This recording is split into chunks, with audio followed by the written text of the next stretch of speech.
வணக்கம். இப்போ லக்னத்துக்கு பாவக்கத்திரி தோஷம் இருந்தால் அந்த ஜாதகருக்கு பாருங்க, வாழ்க்கையே போராட்ட நிறைஞ்ச வாழ்க்கையாகவும், ஜான் ஏர்னா முளம் சறுக்குதுன்னு சொல்லுவாங்க இல்லைங்களா, அந்த மாதிரி அமைப்பு இருக்கிறதுக்கு வாய்ப்புகள் உண்டுங்க.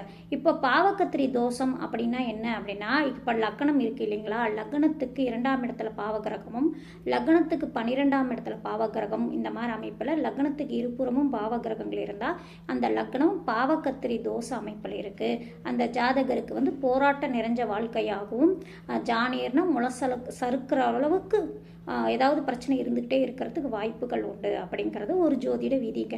ஆனால் அந்த விதிக்கு விதிவிலக்கு என்ன அப்படின்னா, இப்போ அந்த லக்னம் இந்த அமைப்பில் பாவக்கத்திரிய தோஷத்தில் இருந்தாலும் அந்த லக்னத்துக்கு சுப கிரகங்கள் பார்வை செய்வது, குரு பார்வை செய்வது, அந்த லக்னாதிபதியை பார்வை செய்வது, அந்த லக்னத்தை இந்த மாதிரி இருந்துச்சுன்னா இது தோஷ நிவர்த்தியாகி அது யோகமாக பேசுங்க. நன்றி, வணக்கம்.